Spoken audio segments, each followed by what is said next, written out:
दोस्तों, आज हमें रिलेटिव्स की शादी में सौंदत्ती जाना था।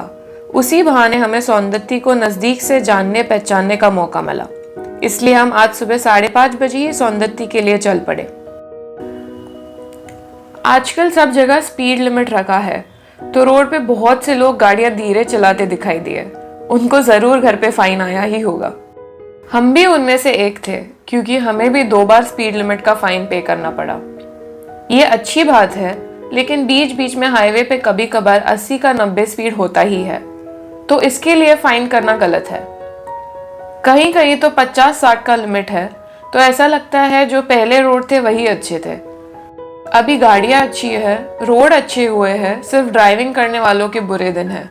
नहीं तो हम दोपहर का लंच सौंदत्ती में ही करते।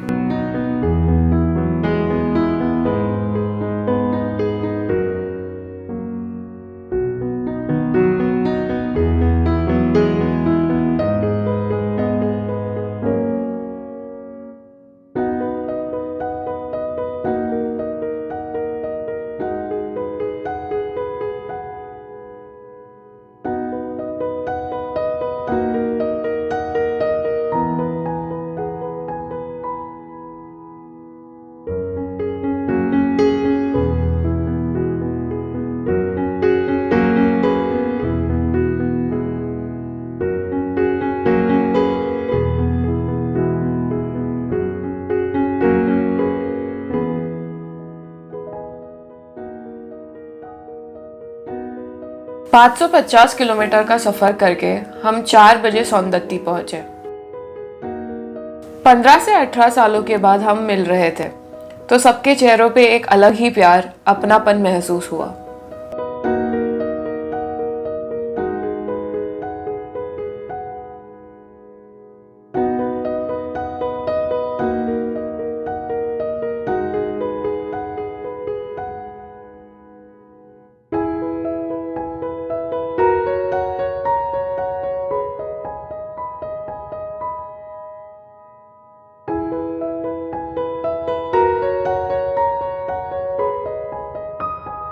मुख्यतः सौंदत्ती को प्रसिद्ध यल्लम्मा देवी के नाम से जाना जाता है।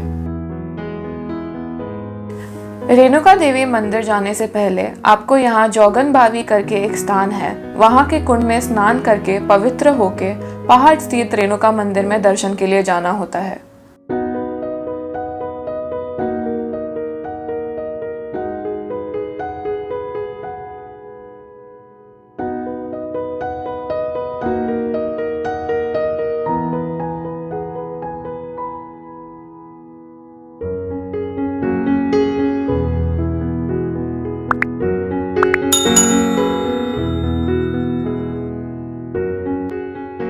ये मंदिर सौंदत्ती से 5 किलोमीटर की दूरी पे एक पहाड़ी पर बसा हुआ है।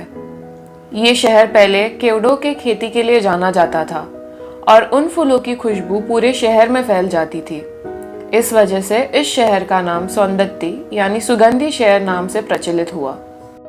सौंदत्ती एक प्राचीन शहर है जो रट्टा वंश की पहली राजधानी हुआ करती थी।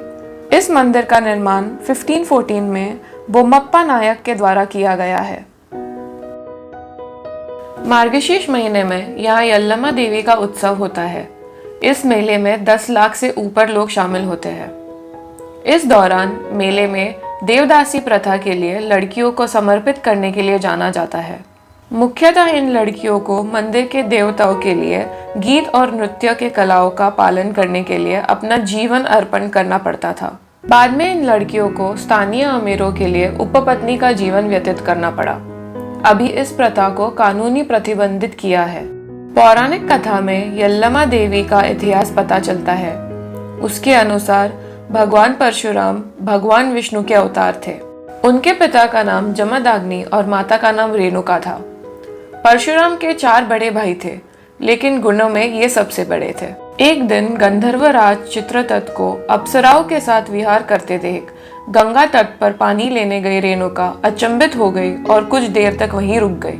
और यहाँ हवन काल का वक्त बीत जाने से क्रोधित हुए मुनि जमदग्नि ने अपनी पत्नी का मर्यादा विरोधी आचरण और मानसिक व्यभिचार करने के कारण सभी पुत्रों को माता रेणुका का वध करने की आज्ञा दी।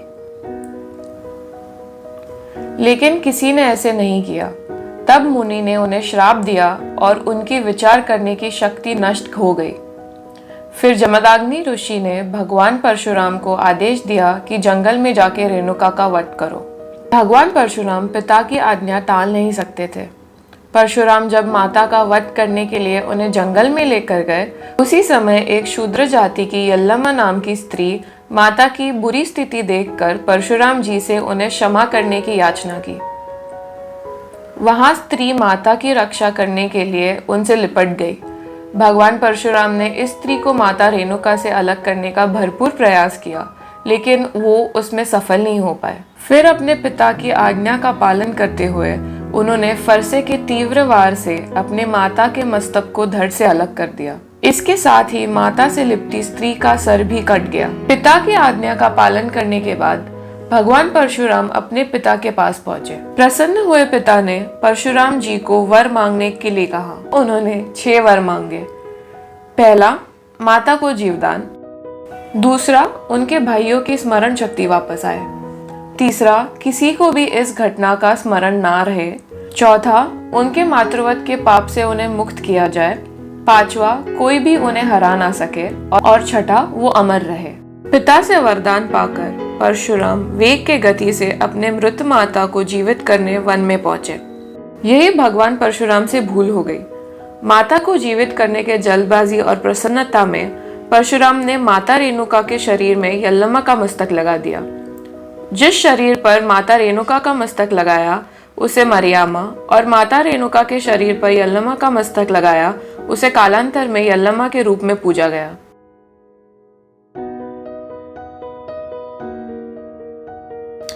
सामने जो जलाशय नजर आ रहा है वहां मलप्रभा नदी पर एक डैम का निर्माण किया हुआ है। इसे नविल तीर्थ के नाम से जाना जाता है।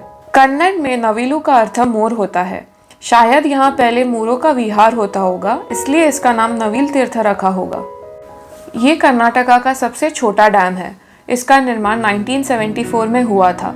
इस डैम के पानी से बेलगाम, धारवाड़, गदग और बागलकोट के लोगों की पानी की आवश्यकता पूर्ण होती है। सौंदत्ती में यल्लमा मंदिर, नविल तीर्थ, वैसे ही सौंदत्ती का किला भी एक पर्यटन का मुख्य स्थान है। इस किले के बारे में पूरी जानकारी के साथ हमने एक अलग वीडियो बनाया है।